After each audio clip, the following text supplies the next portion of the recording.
Hi, I'm Tom Delgado, and I'm a tour guide. I'm here to show you around the best city in the world, Daytona, Florida. No, New York. It's New York City. Now, one of my favorite things about New York is its energy, its people, its diversity. Now, a lot of people would say that their city is friendlier, cleaner, or has better weather. But consider this, who gives a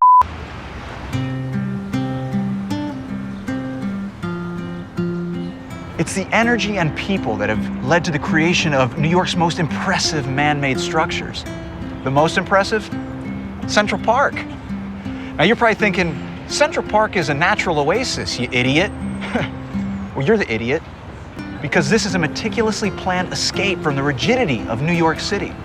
To prove it, I'll show you some of the circumstances that led to its creation, its past, its current beauty and features, its present, and its future. Its future. Central Park was opened in 1858 as a way to alleviate the growing pains associated with New York's climbing population, made up mostly of immigrants. Now, unlike other famous parks at the time, this was created for all walks of life, as a way to democratize outdoor recreation.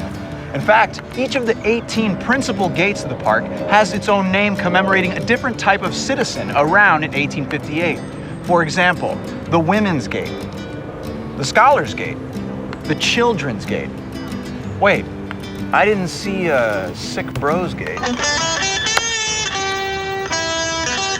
Central Park was created according to the Greensward Plan, submitted to the Central Park Design Contest by Frederick Law Olmsted and Calvert Vaux.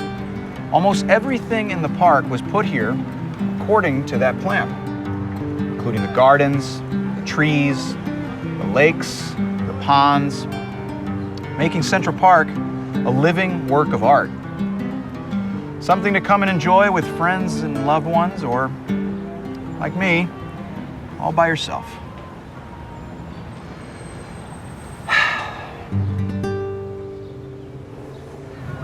To make their vision a reality, the designers of Central Park had to build on, around, or through what was already on this land.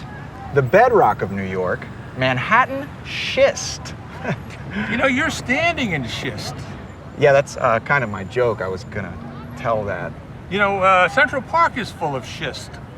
We get it. It's a schisty place Look, to man, be. Can you please leave? All right, I'm trying to do my You're job. a real piece of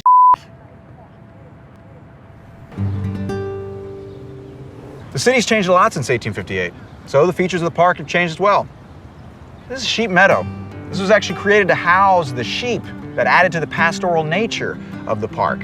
Today, this is where young people come to picnic, throw the frisbee, play beach volleyball, sunbathe in bikinis.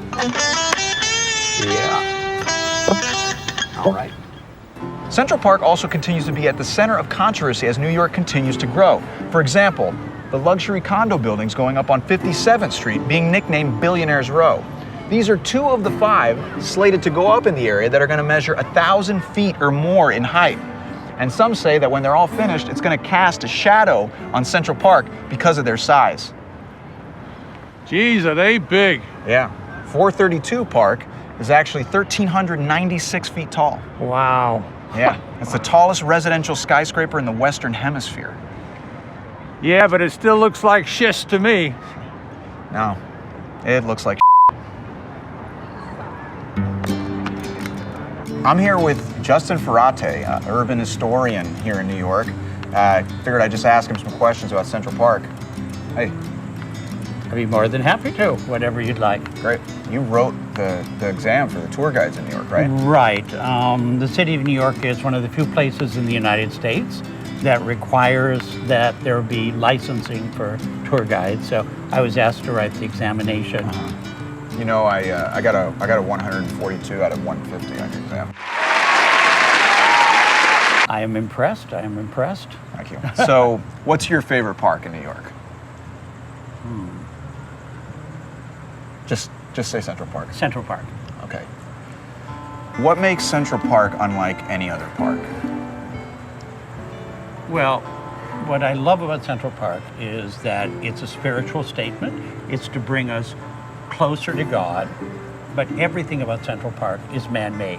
The soil is from New Jersey. Every rock in Central Park has been hand-shaped by man. Every body of water is artificial. If you want to drain a lake in Central Park, do what you do at home. You pull the plug, because Calvert Vaux was trained as both an architect and a landscape architect. He's recreated the Catskill Mountains. He's recreated the Adirondack Mountains, the hills, the valleys, the glens, the waterfalls, and you can beat your lunch appointment in time. 10 minutes, easy run. It's pretty cool. Didn't quite do that quite right, but What are your thoughts on Billionaires Row? I am very concerned about the fact that so many of the buildings are being given height possibilities without the consideration of the impact on Central Park. The inevitable is that there's a whole section of Central Park that will be permanently cast in shadow. So we're screwed.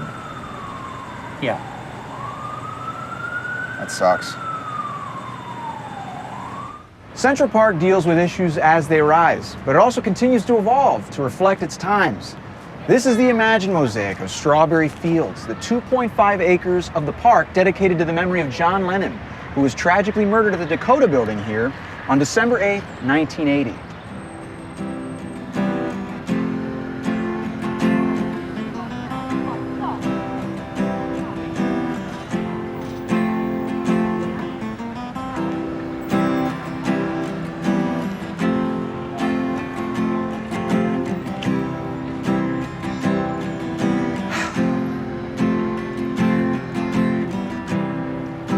Vaux and Olmsted designed and built Central Park out of mostly unused and rocky land to cater to a population booming with immigrants just like John. It was engineered down to its smallest details to provide maximum respite from the intensity of the most captivating city in the world. And it's this intensity that's given us everything that makes New York so interesting. And it also gave us the need for a park as unique and dynamic as Central Park. That's why Central Park is the most impressive man-made structure in New York City.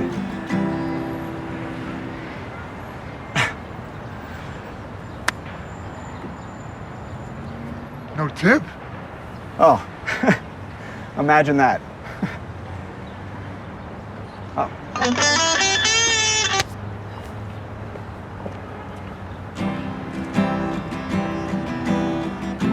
All right. Till next time.